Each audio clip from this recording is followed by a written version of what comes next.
in our hobbies or in some human beings. And pure love means loving without expectation. So the yoga of love, how to develop this? It's actually recommended in Vedic philosophy that we have to develop this yoga of love through prayers or chanting. So you can also call it the yoga of sound. And if you look it up, the meaning of the word mantra, so man means mind and tra means to save. So mantra means that which saves the mind. So chanting special mantras has special effects on the mind. And the analogy is given with the mirror. So mind is considered to be a mirror which is supposed to reflect the nature of the soul. Now in this world our mind is filled up with many different impurities, or the mirror is full with dirt.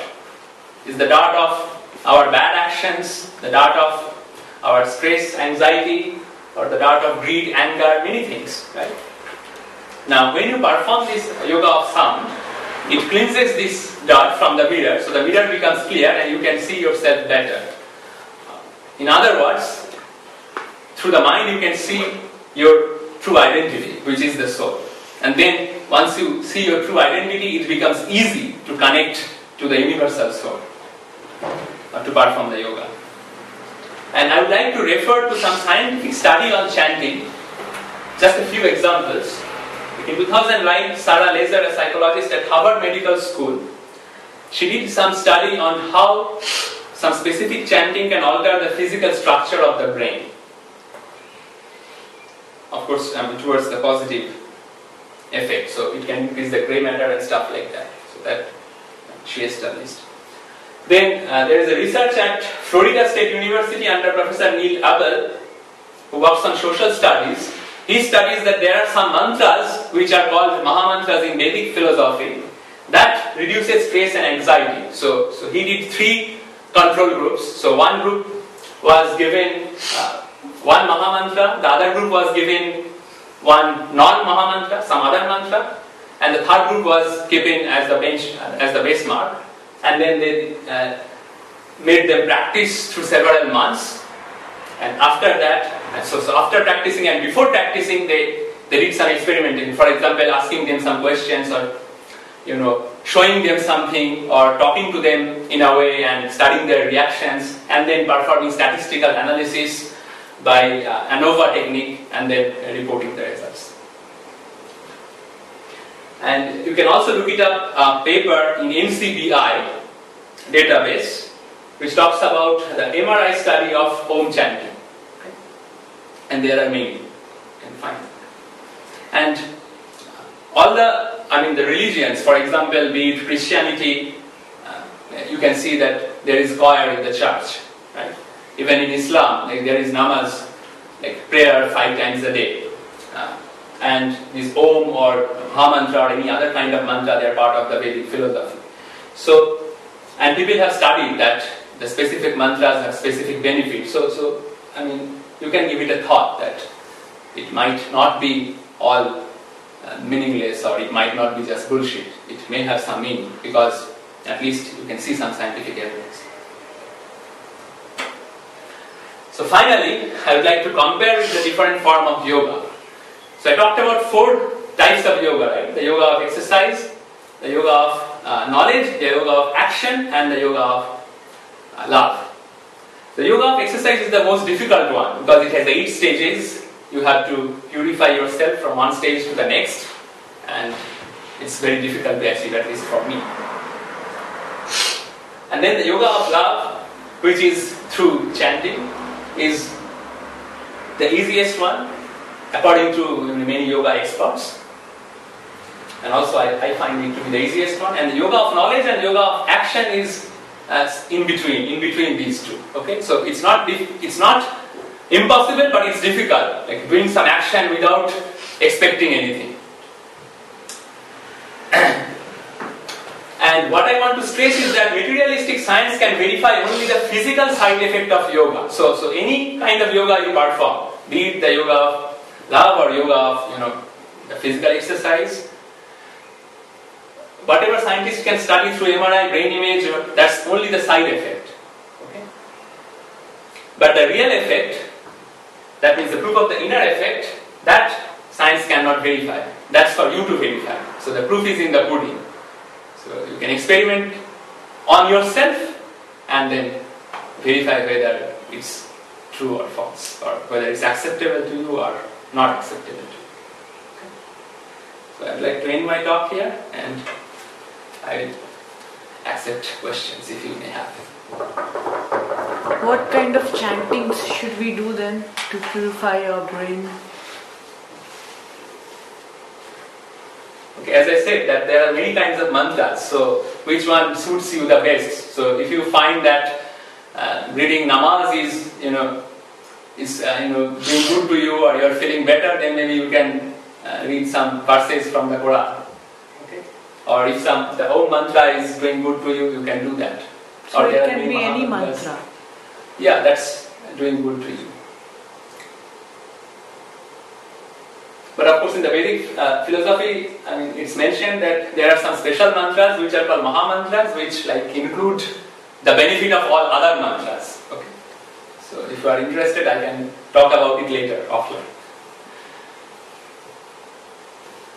I want to ask the question of last time which was unanswered.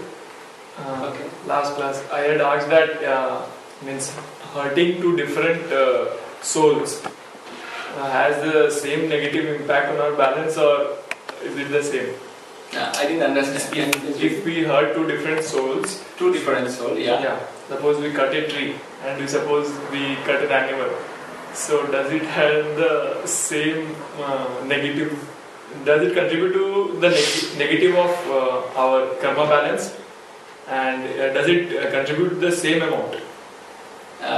No, it's different, of course. Even if you do the same activity to two different human beings, it's different. So for example, you punch a thief, right? And you punch who is not a thief. It's the same action, two human beings, but the results are different. So of course it will depend on, whom you are acting upon, what was the karma history of that individual, what is the karma history of your soul. So it's complicated. Yes. Is there any method or way to evaluate how people can do yoga, how well people can do this? Because I heard this is, for example, the yoga exercise, you have different layers. Right. Then from, so maybe each people can do yoga in a separate way. They do, let's say, I'm not quite into this field so much. So that, for example, I'm thinking that I try to avoid all of these bad effects. Because I do some dieting, and is there a way to say that he's more expert than me? Well, the thing is that it does not say that you cannot do part of the yoga. As I said, it's incremental. Yeah. What I said that many people without understanding this relationship directly jump into some breathing exercise or some sitting postures. Okay. So that is not recommended. So a good yoga institute would explain you the philosophy of yoga, and it will first mention you the basic requirement of all kinds of yoga that I showed. I think it's here. Yeah. So these 4 principles behind any yoga, be it yoga of exercise, be it yoga of knowledge, be it yoga of action, or be it yoga of love. Any kind of yoga, these are the 4 basic principles. So, and then if you do yamas and niyamas, those 2 are actually not hard to do, because it's the basic civic law, what the basic normal social law tells you, that what is good, what is bad. So 1 and 2 are pretty easy. And then you can go to 3. But without following the foundation on which the whole yoga is sitting upon, that means the basic 4 principles, and then without following 1 and 2, one should not directly go to 3 or 4. That's my conjecture. If you go, then there may be some partial benefit, but it will not be fully beneficial. Or it will be, I would say, that the waste of energy, right? Because you are giving, say, X amount of input, you are supposed to get Y amount of output, but you are getting Y divided by 1000 amount of output. So it's not wise, I would say. So for example, for these don'ts and the do's. Yes. So I can keep that for 1 month. Yeah. So, the other people keep that for 10 years. And then Yes, of course they will have more benefits, right? Because people jump to level 3 just keeping the habit for 1 month. So as I said, it's incremental. So maybe you can practice the low numbers first, and then when you feel confident, you can go to the high number. So for me, for example, I have tried to follow up to 4, but like this 5, like withdrawing yourself like a tortoise from the worldly attractions, or 6 or 7 or 8, these are like quite impossible for me. It may be possible for some other people, but it's impossible for me. So I'm stuck at level 4. So that's why I personally turn to other forms of yoga for its purpose, for achieving the goal of yoga. Other forms of yoga than the yoga of exercise. And the physical fitness part of yoga is only in like step 3 and 4 maybe. Yes. And this is the mental fitness, the dharana, dhyana, or samadhi. Yeah, this is the mental physical fitness. is. Yeah. So I would say that this yoga is not bad. Any kind of exercise is not bad, because ultimately a healthy mind resides in a healthy body, right? So whether you do say 1, 2, 3, 4 and you don't do anything, or you just do 1, 2, 3, you don't do the breathing exercise, or you do any other kinds of sports activity, that is fine. But the purpose should be, yes, I have a fit body, so now let me fix my mind, because as I said, there is a hierarchy, and in order to remain happy in this world where there is misery at every step caused by those 3 sources, as I explained, by natural disasters, by other living entities, and by our own body and mind, in order to tackle them and win over them, we need to do something. So that's the for process 4 of yoga. types of yoga, what is the recommendation of one person should try to do all 4, follow all 4, pick any one, pick any 2, or the more the better? No, so pick any 2. Okay, that depends on the person, I would say. So if you are capable of doing all the 4 yogas, then you are a yogi. As I said, so I find yoga of love to be the easiest, then the yoga of action, then yoga of knowledge, and then yoga of exercise. And pretty much most of the yogis believe that also. Okay, but it's up to you which one you want to choose. If you think that yoga of action is easier for you, then you can try to do it.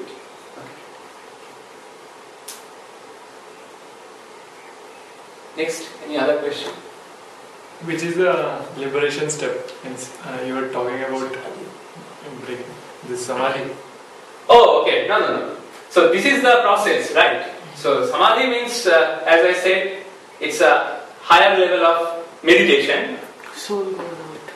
No, so it's possible for the soul to go out. It doesn't have to go out. Okay. So, what I'm saying is that, so concentration, meditation, and trance, it's a qualitative improvement, one over the other. Now, you are talking about liberation. So liberation. Liberation from the cycle of birth and death. Yeah, so liberation from the cycle of birth and death. So as I said, that any yoga will liberate you from the cycle of birth and death. Okay. But the thing is that different yoga gives you different realizations after the liberation. So, for example, I discussed that yoga ultimately means connecting to God or the Supreme Being, right? And that is the root cause that influences all the other side effects of yoga, the good effects in this world. So the thing is that so there are many different views of God explained in the Vedic literature. So I can give you an example. Suppose you are standing on a platform, okay, and there is a train coming from a distance. Okay. Suppose it's night and the train is coming and you can see the headlight of the train. So one person can say that, oh, the train means a light. And then the person loses interest and goes away. Yes, I have seen the train. Fine, I am happy. I want you to see the train. Another person may stay longer and can see the train coming into the platform and see the structure of the train, the compartments, and they say, oh, okay, train is a metallic body with these properties. It's fine, I'm satisfied. So this is train. I realize what is train. And the third person may enter the train and sit, look around, travel in the train, and then understand, okay, this is what is the train about. So none of the realizations are incorrect, right? They are just at different levels. So it is explained that when you realize God, there are also 3 levels of realization. So God means, as the scientists say, He is the supreme controller or the supreme energetic one. So energy and energetic, they go hand by hand, control and controller. So there is, of course, a universal energy, right? So law of conservation of energy and stuff like that. And the existence of energy implies there is an energetic, the possessor or controller of that energy. So one level of realization is just to feel that energy of the God. So that means seeing God as a light, as an ocean of light, and merging yourself into that light. So that's one level of realization. And that is achieved mainly through Jnana Yoga and also through the yoga of exercise. So the yoga of knowledge and the yoga of exercise, they mainly attain that level. In particularly yoga of knowledge. Then the next level is when you see God as something who is above you. Okay? So it's like, say you are entering your office, there is a boss and there is a protocol that you have to follow. Okay? And then you respect the boss, you are afraid of the boss. So that realization of God. So that is achieved through karma yoga and also through say yoga of exercise. As I said, yoga of knowledge gives you the first realization, the light. The yoga of exercise and yoga of karma gives you the second realization, that God as the controller and be afraid of God. And the yoga of love gives you the realization which is analogous to entering into the train and exploring what is inside. So it helps you to build a personal relationship with God. And relationship means there will be exchange of love between you and God. So that's one level of realization. So it's up to you where you want to be. Right? For me that is pretty interesting. If I can play with God, if I can slap God, if I can, gossip with God, that's the ultimate. So for me yoga of love is the highest. Yes. I was wondering that this Vedic text, yes. I don't have an idea how many books, how many volumes, but I can say that it talks very widely about things and at the same time about very specific things. Very specific, yes. So I was just wondering that is there any research that, for example, says that having said all of that, this specific posture or breathing exercise is definitely bad for every person. So someone with a bad kidney should never ever do that. Yeah. So if you read the text on yoga of exercises, so for every yoga posture, it is written that it's beneficial for this disease, and it should not be done if you have this disease or this difficulty. But even that information is also correct. So yes, of course. Okay. So then there is no counter argument no published scientific counter argument of that. That denies that. No, it does not. Rather, all attempts to scientifically verify has proved that they are correct. Yeah. So that's my actually conjecture. Like in the last class, I mentioned that in the end, it's a matter of belief, right? So you cannot prove all these things that I discussed. It's a matter of belief. But in the last class, I mentioned that you can view it as a model. Like all the scientists are trying to build models of the universe. Nobody knows what is actually happening. So we are creating physical laws, and we are trying to predict what will happen by some equations and stuff. But then those laws are changing, those models are changing to better fit from time to time. So this is one model, and the model has many benefits that I had listed. So why not follow it? It's just another model, and it's no less scientific than any other model.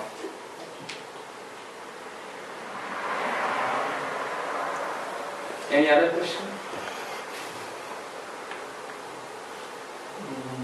So you mentioned that in the field of surgery, that most of the experts in the surgery become to believe that Field of surgery, so medical surgery, operation. Yes, they try to believe that, try to think that the human body maybe is there's a designer, right? Yeah, not surgeon. I said all the biochemists. I mean, most of the biochemists nowadays. Yes. Or molecular biology, who work on molecular biology. Is it also possible that this beauty of a person or its organ element come from this adaptation to the environment in a long time run? Yeah, that's possible. You are talking about evolution. Yeah, right? yes. And there are many counter examples on evolutions also. So at least as of today's date, the Darwin's evolution theory has a lot of controversies. I mean, there are arguments both for it and against it. But what I'm trying to say is that there is the theory of soul, which some people have verified. There is this theory of effect of yoga on the body and mind, which also some people have verified. So there is high chance that the theory of God and the connection to God is correct, because many other scientific facts, like for example the explanation of the embryo or the explanation of the cosmology that is there in the Vedic texts, that are also correct. So there is no fact stated in the Vedic philosophy or Vedic texts that is proved wrong by the scientific experiment. And because many of them are verified, so it gives us confidence that the others which are not verified or which are not possible to verify at all through microscope or through material science, they also are likely to be correct. So they are verifiable, but they are not verifiable by microscope. They are verifiable by soul. So you have to do the yoga process and see them through the soul. It's just like, you cannot cut diamond by any other thing. You have to cut diamond with the diamond, right? So it's similar. So to see the soul or to see the super soul, you have to use the soul. Through the body, through the material eye, through the material instrument you cannot see, because it's not matter in the end. It's not matter.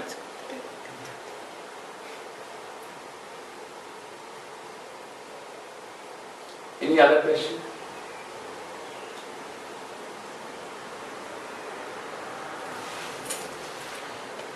And then you can ask more questions later, one-on-one. So thank you for your attention.